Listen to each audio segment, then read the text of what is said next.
Hello everyone, welcome back to our channel. Today we will practice some idioms and phrases asked in SSC Steno 2025. Steno 2025 के exam में जो idioms and phrases पूछे गए हैं उनकी हम आज प्रैक्टिस करेंगे. आपके अपकमिंग एग्जाम्स के लिए ये इम्पोर्टेंट रहेगा. So let's start. Question number 1. idioms given है और हमें उसका मीनिंग बताना है. फर्स्ट है cut the Gordian not. Cut the Gordian not इसका क्या मतलब होता है? क्रिएट अननेसेसरी कॉम्प्लिकेशंस, बेकार के कॉम्प्लिकेशन प्रॉब्लम क्रिएट करना. डिसएग्री विद अथॉरिटी, अथॉरिटी के साथ असहमति होना. टाई अनरिलेटेड इश्यूज टुगेदर, जो अनरिलेटेड इश्यूज हैं उनको एक साथ बांध देना, एक साथ डाल देना. सॉल्व अ प्रॉब्लम बोल्डली, किसी प्रॉब्लम का, मुश्किल का डट के सामना करना, बोल्डली सामना करना और उसको सॉल्व करना. कट द गॉर्डियन नोट का मीनिंग क्या होता है? कट द गॉर्डियन नोट का मीनिंग होता है सॉल्व अ प्रॉब्लम बोल्डली, किसी प्रॉब्लम का सामना करना और उसे सॉल्व करना, उसका हल निकालना, डट के सामना करना किसी प्रॉब्लम का, किसी मुसीबत का. Solve a problem boldly. Next है tooth and nail. Tooth and nail का मतलब क्या होता है? सीक्रेटली एंड साइलेंटली, चुप के, विदाउट एनी टूल्स, बिना किसी टूल्स से की हेल्प से, बिना कंफ्यूज स्टेट, असमंजस की स्थिति में, कंफ्यूज होना. With full strength and determination, पूरी ताकत, पूरी स्ट्रेंथ, पूरी हिम्मत, पूरी डिटर्मिनेशन, दृढ़ता के साथ. टूथ एंड नेल का मतलब क्या होता है? टूथ एंड नेल का मतलब होता है, तो नेल का मतलब टूल्स नहीं है, या कील की या बात नहीं कर रहे, यहाँ ही कंफ्यूज ना secretly silently. Tooth and nail का मतलब होता है with full strength and determination. Full strength and determination. Next है give someone a cold shoulder. Give someone a cold shoulder का क्या मतलब होता है? ट्रीट वार्मली, अच्छे से ट्रीट करना. प्रेज समवन, किसी की तारीफ करना. इग्नोर समवन, अनदेखा करना. इनवाइट फॉर डिनर, डिनर के लिए खाने पे इनवाइट करना. Give someone a cold shoulder का मतलब होता है इग्नोर समवन. इग्नोर समवन, ठीक है. इग्नोर समवन, किसी को अनदेखा करना. Cast pearls before swine. Cast pearls before swine इसका क्या मतलब है? Sell things at very high prices, चीज़ों को बहुत ज़्यादा कीमत पर बेचना. Share secrets with close friends, अपने दोस्तों के साथ सीक्रेट शेयर करना. Hide something precious from everyone, कुछ जो कीमती है उसको सबसे छुपा कर रखना.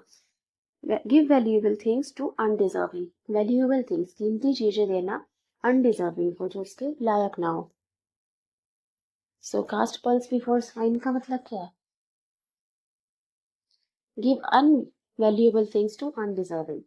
वैल्यूएबल थिंग्स, कीमती चीजें उसे दे देना जो उसके योग्य नहीं है, इसके लायक नहीं. अब स्वाइन के आगे पल्स रख दो तो उसको उसकी कीमत नहीं पता, तो वैल्यूएबल थिंग्स किसी अनडिजर्विंग को देना जो इसके योग्य नहीं है, जो उसकी कीमत को नहीं जानता. कास्ट पल्स बिफोर स्वाइन की valuable things to undeserving. Next है what does the idiom take to task mean. Take to task. Take to task का मतलब क्या है? तुमने सुना भी कई बार. टेक टू टास्क का क्या मतलब होता है? स्कोल्ड, डांटना, फटकारना. कंग्रेचुलेट, बधाई देना. Reward, praise. Take to task का मतलब है स्कोल्ड, डांटना. जैसे कोई टास्क आप ठीक से नहीं करते तो डांट पड़ती है, तो टास्क का मतलब होता है, टेक टू टास्क का मतलब डांटना, डांट फटकार लगाना. Take to task. नेक्स्ट देखिए what does the idiom in black and in white mean. In black and in white, थोड़े दिन पहले ही लिया था आपने. In black and in white इसका क्या मतलब होता है? ऑफिशियली इन राइटिंग, लिखित में होना. इन वर्बल फॉर्म मतलब मौखिक बोलने के फॉर्म में, ऑरल फॉर्म में. इन सीक्रेट, गुप्त रूप से. अनक्लियर टर्म्स, ऐसी टर्म्स जो स्पष्ट ना हो, अनक्लियर, क्लियर ना हो. In black and in white. In black and in white का मतलब होता है officially in writing. Officially in writing, जैसे आप न्यूज़पेपर को देखो ब्लैक एंड व्हाइट होता है ना. ऑफिशियली इन राइटिंग, तो ऐसे याद रखिएगा. In black and in white, black and white का मतलब होता है ऑफिशियली इन राइटिंग, लिखित में होना कोई चीज. नेक्स्ट देखिए to have the last laugh. To have the last laugh क्या मतलब होता है? सक्सीड इवेंचुअली, आखिरकार, सक्सेसफुल होना, सक्सीड करना. फेल होपलेसली, पूरी निराशा के साथ फेल हो जाना. बी मॉक्ड, मॉक्ड मतलब मजाक उड़ाया जाना, उपहास उड़ाया जाना. बी मॉक्ड, जब किसी का मजाक उड़ाया जा रहा है, उसका उपहास किया जा रहा है. स्टे इनडिफरेंट, इनडिफरेंट का मतलब क्या होता है, किसी बात से कोई फर्क नहीं पड़ता, इनडिफरेंट। इसको स्टोइक भी कहते हैं, indifferent to pain and pleasure, जिसको किसी चीज से सुख दुख से फर्क नहीं पड़ता, उदासीन, किसी बात से कोई फर्क नहीं पड़ता। To have the last laugh का मतलब क्या होता है, to have the last laugh का मतलब होता है to succeed eventually, succeed eventually, आखिरकार विजयी होना, सक्सीड। अब जैसे जो लास्ट में सक्सेसफुल होता है, ठीक है, जो इवेंचुअली जीत जाता है, सक्सेसफुल हो जाता है, तो वही लास्ट में हंसेगा, to have the last laugh, वही हंसेगा आखिरकार में, जो सक्सेसफुल हो जाएगा। To have the last laugh का मतलब होता है सक्सीड इवेंचुअली, पहले सब उस पर हंस रहे थे, पर इवेंचुअली वो सक्सेसफुल हो गया, सक्सीड कर दिया उसने, तो अब वो हंस रहा है। So to have the last laugh का मतलब होता है सक्सीड इवेंचुअली, ठीक है। नेक्स्ट देखिए, to turn over a new leaf, turn over a new leaf, repeat mistakes, पहली वाली मिस्टेक्स दोहराना, स्टार्ट अफ्रेश, नया स्टार्ट करना, टर्न पेजेस, पन्ने पलटना, स्टे अनचेंज, कोई चेंज ना आना। Turn over a new leaf कह रहे हैं तो अनचेंज तो होगा ही नहीं, इसका मतलब टर्न पेजेस नहीं होता, रिपीट मिस्टेक्स भी नहीं, स्टार्ट अफ्रेश, स्टार्ट अफ्रेश, नई शुरुआत करना, एक नया पन्ना खोलना, start afresh. All at sea, all at sea का क्या मतलब होता है, फार अवे, बहुत दूर, एक्साइटेड, ड्रॉनिंग, डूबना, confused. All at sea, all at sea, सकता कुछ लोगों को लगेगा कि एक्साइटेड या ड्रॉनिंग होगा, इसका मतलब नहीं, लेकिन इसका मतलब होता है कंफ्यूज्ड, कंफ्यूज्ड, सब कंफ्यूज्ड हैं, ठीक है। ऑल एट सी, सब कंफ्यूज्ड, जैसे ये लोग जितने भी लोग बैठे हैं ना, सब कंफ्यूज्ड हैं। सो ऑल एट सी का मतलब होता है कंफ्यूज्ड, कंफ्यूज्ड, असमंजस में होना। नेक्स्ट है face the music, face the music का मतलब क्या होता है, पुअर वेदर, खराब मौसम है, बेयर कॉन्सिक्वेंसेस, किसी चीज के कॉन्सिक्वेंसेस को बेयर करना, परिणाम भुगतना, अर्न मनी, पैसा कमाना, गिव मनी, किसी को पैसा देना। फेस द म्यूजिक का क्या मतलब, म्यूजिक सुनना नहीं होता, फेस द म्यूजिक का मतलब होता है बेयर कॉन्सिक्वेंसेस, बेयर कॉन्सिक्वेंसेस। हमने ये म्यूजिक चलाने के लिए बोला था, अब नाउ बेयर द कॉन्सिक्वेंसेस, अब सुनो हमसे। फेस द म्यूजिक का मतलब होता है बेयर कॉन्सिक्वेंसेस। नेक्स्ट देखिए, what does the idiom pull someone's leg mean, pull someone's leg का क्या मतलब होता है,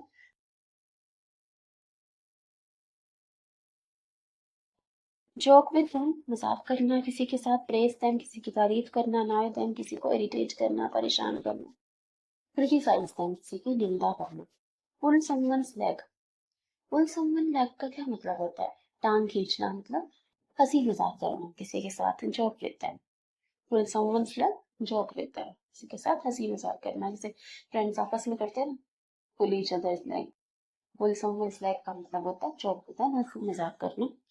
नेक्स्ट है, don't count your chickens before they hatch, इसका क्या मतलब हुआ, don't count your chickens before they hatch, hatching eggs is an unpredictable process, don't assume success before it happens, chickens should be counted immediately after hatching, always count your livestock carefully, don't count your chickens before they hatch, अब जब chickens egg से बाहर नहीं आते उनको count मत करो, इसका क्या मतलब होता है, हैचिंग एग एक अनप्रोडिक्टेबल है, उसे प्रोडिक्ट नहीं कर सकते, नहीं।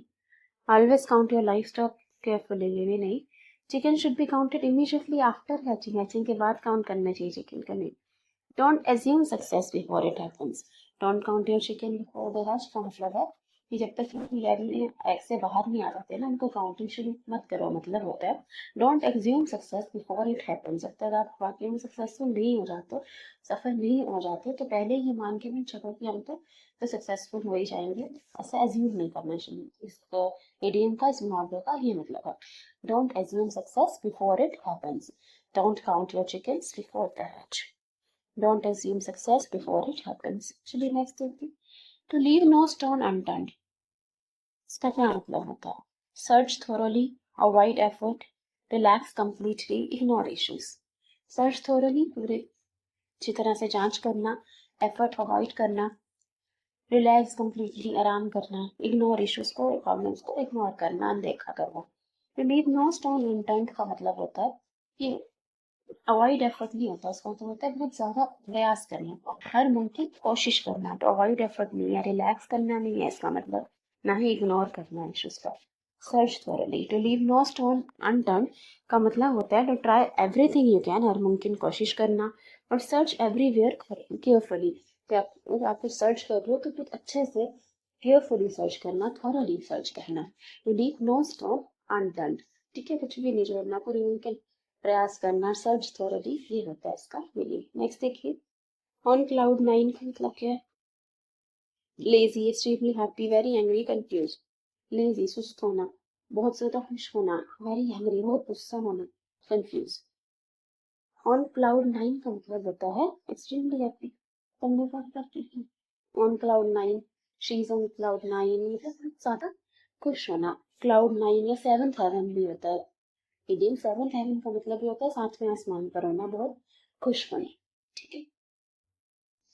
ये नेक्स्ट देखिए, barking up the wrong tree, barking up the wrong tree, apologising क्षमा मांगना, अक्यूजिंग रॉन्गली, किसी गलत को अक्यूज करने जा रहा है। प्रेजिंग समवन, किसी की तारीफ करना। सक्सीडिंग क्विकली, जल्दी से सक्सेसफुल होना, सफल होना। Barking up the wrong tree का मतलब होता है गलत जगह पे एफर्ट करना। अक्यूजिंग रॉन्गली, आप किसी और को अक्यूज कर रहे हो कि कोई उसका कोई दोष नहीं है, किसी ऐसे को अक्यूज कर रहे हो, ब्लेम कर रहे हो किसी चीज के लिए जिसमें उसका कोई दोष नहीं है, उसकी कोई गलती नहीं है। तो barking up the wrong tree का मतलब होता है गलत जगह एफर्ट करना, गलत डायरेक्शन में जाना। Barking up the wrong tree, wasting effort by focusing on the wrong thing. आप गलत जगह फोकस करके अपना एफर्ट वेस्ट कर रहे हो, इसे कहते हैं barking up the wrong tree, accusing wrongly. Next है throw in the towel. Throw in the towel का मतलब क्या हुआ? Give up, boost, work harder, complete a task. Throw in the towel का मतलब होता है give up, हार मान लेना, give up, ठीक है। To go for a song, to go for a song इसका मतलब ये नहीं है कि गाने से हो जाता। To go for a song का क्या मतलब होता है? बी एक्सपेंसिव, एक्सपेंसिव महंगा होना, कोई चीज कीमती होना। बी अनसोल्ड, कोई चीज बिक नहीं पा रही। बी सोल्ड चीपली, सस्ते में बिक जाना। बी संग लाउडली, जोर जोर से गाना। To go for a song का मतलब होता है सोल्ड चीपली, सोल्ड चीपली, ठीक है। जैसे एग्जाम्पल देख सकते हैं, his bike went for a song because he needed money urgently, उसे पैसों की जरूरत थी तो उसने अपनी बाइक को सस्ते में बेच दिया, उसकी बाइक सस्ते में बिकी हुई। सो बी सोल्ड चीपली, कोई चीज को सस्ते में बिक जाना, उसकी वैल्यू से भी कम, उसे कहते हैं गो फॉर अ सॉन्ग, ठीक है, go for a song, be sold cheaply. Next है to bell the cat. To bell the cat का क्या मतलब होता है? टेक अ रिस्की इनिशिएटिव, खतरा मोल लेना। फीड अ पैट, किसी पैट को खाना खिलाना। एस्केप अ प्रॉब्लम, से बच निकलना। Make an easy move. To bell the cat means take a risky initiative. बिल्ली के गले में घंटी डालनी है, घंटी बजानी है, तो एक रिस्की काम है, हो सकता है वो कैट भड़क जाए। तो take a risky initiative, to bell the cat का मतलब होता है take a risky initiative, take a risk. Next है bury the hatchet. Bury the हैचे का मतलब क्या होता है? फाइट अगेन, दोबारा से झगड़ा शुरू करना। हाइड वेपन्स, हथियार छुपा देना। इग्नोर अ प्रॉब्लम, किसी प्रॉब्लम को इग्नोर करना, नजरअंदाज करना। Make peace, bury the hatchet. Bury the हैचे का मतलब होता है मेक पीस, मेक पीस, ठीक है। जैसे कोई लड़ाई झगड़ा भी था किसी से, तो बरी द हैचे मतलब उस झगड़े को खत्म करो और शांति करो, मेक पीस, ठीक है। बरी द हैचे से कहते हैं मिट्टी डालो, इस बात पर अब मिट्टी डालो, उसको बरी कर दो, जो लड़ाई झगड़ा हो रहा है जिस बात पे उसे अब खत्म करो, मिट्टी डालो। So bury the hatchet means make peace, ठीक है, लड़ाई झगड़े को खत्म करना। Clutching at straws. Clutching at straws का मतलब क्या होता है? हॉपिंग विदाउट रीजन, बिना किसी रीजन के आप बेकार कोई उम्मीद लगाना। लाफिंग लाउडली, जोर जोर से हंसना। Boasting unnecessarily, winning easily. Clutching at straw का क्या मतलब होता है? क्लचिंग एट स्ट्रॉस का मतलब होता है होपिंग विदाउट रीजन। जब आप किसी चीज की उम्मीद लगाते हो बेकार में, तो उसे हम कहते हैं hoping without reason, clutching at straws, clutching at straws. मतलब बेकार नहीं है, आप किसी चीज पे उम्मीद लगा रहे हो, होप लगा रहे हो जिसके कोई फायदा नहीं है। Hoping without reason, clutching at straws. Sit on the fence. Sit on the fence का मतलब क्या है? टेक अ रिस्क, रिस्क का खतरा मोल लेना। रिमेन साइलेंट, चुप रहना। स्टे न्यूट्रल, किसी पक्ष में ना होना, न्यूट्रल रहना। ज्वाइन बोथ साइड्स होगा ये, ज्वाइन बोथ साइड्स, तो दोनों तरफ से ज्वाइन करना। Seat on the fence. Sit on the fence का क्या मतलब है? सिट ऑन द फेंस का मतलब होता है स्टे न्यूट्रल।